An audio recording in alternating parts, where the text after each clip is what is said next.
Heckler and Koch's first pistol, the HK4. So named because you can convert the pistol to 4 different calibers: 380, 32, 25 ACP, and 22 long rifle. It looks a lot like a Mauser HSC if you're familiar with that pistol, and it handles much the same as well. The orange base plate on the magazine seen here is for the 22 conversion kit, but we'll get to that a little bit later, as that is the coolest feature of this gun in my opinion. It is double action, single action, and really it's kind of unremarkable in most other ways. It shoots very well, it's reliable, and it runs like any other HK pistol that I've ever messed with. I will say I do think it's a handsome pistol. Seen in this firing sequence is in the 32 ACP configuration. It does shoot very well and recoil is very manageable. Not that 32 ACP ever recoils that much to begin with. But I think I'll let the pistol do a little bit of talking at this point.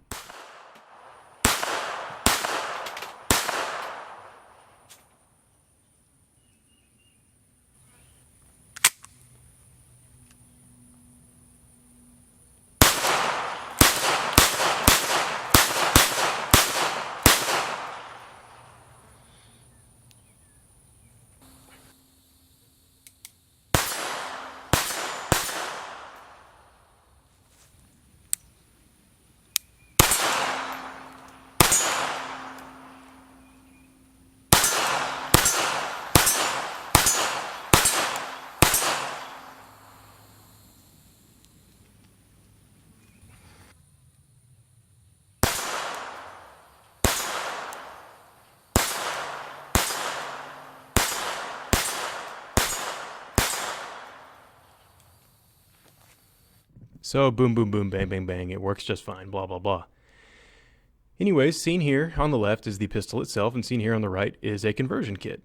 And this is a 22 conversion kit, as I alluded to a little bit earlier. This is the original manual as well, stating the calibers here. These were designed in the mid-60s and sold until the mid-80s, which is kind of cool. It had a good tenure. The original pamphlet here also shows the 4 barrels. And the resemblance to the HSC is almost uncanny. There are a lot of design similarities once you really get into the guts of these guns. So to go over a few features here that I find especially cool. First of all, it does have the HSC style release where you have to insert a fresh magazine to drive the slide forward or just pull the trigger. The slide removes the same way as well. Normally there would be a buffer here. However, when I disassembled this pistol for this video, the buffer crumbled and disintegrated, so I had to order a new one. No big deal, just a few dollars. Now to remove the barrel, which is normally fixed onto the frame, just push it forward and pull it up and out.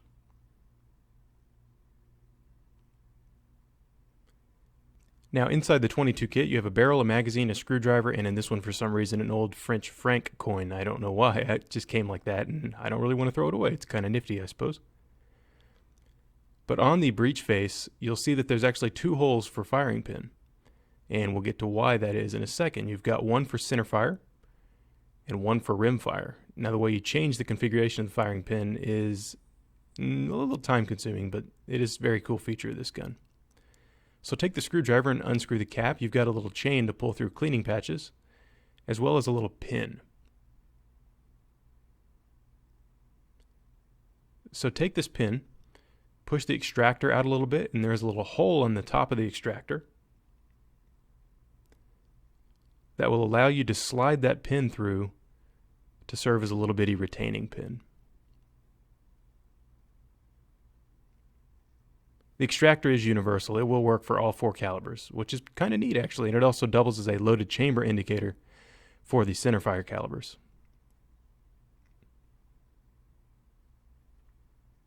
Also of note, something that's interesting is that the safety, when activated, actually moves the firing pin out of the way rather than just blocking it, which is cool. So to convert it to rimfire, unscrew a screw located just above the breech face. And I'm going to do a quick time lapse here so you don't see me messing with the screwdriver for too long.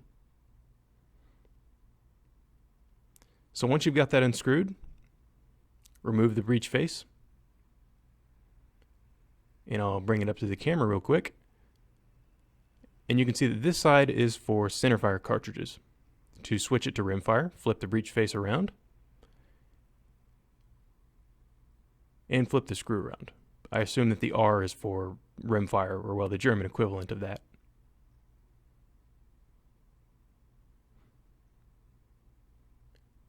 Now move the firing pin up so that it can strike the rim of a 22 LR cartridge.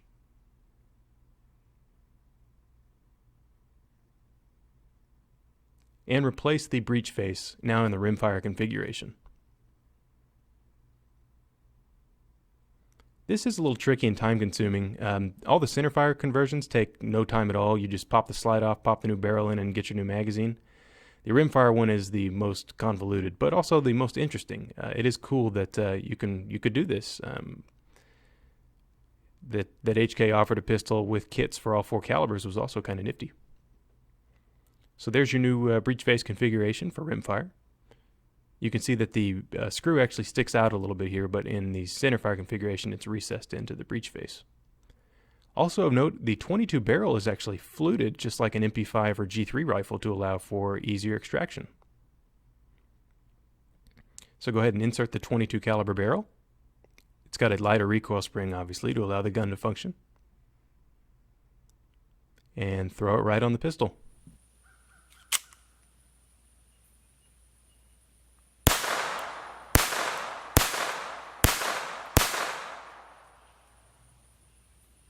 So HK's first pistol isn't exactly super well known, although they did sell quite a few of them, about 40,000. They're relegated kind of to collector's items today, but they are good shooters. Big thanks to Ventura Munitions for helping us out with the cost of ammo in this video, and a special thank you to you for watching. Hope to see you next time.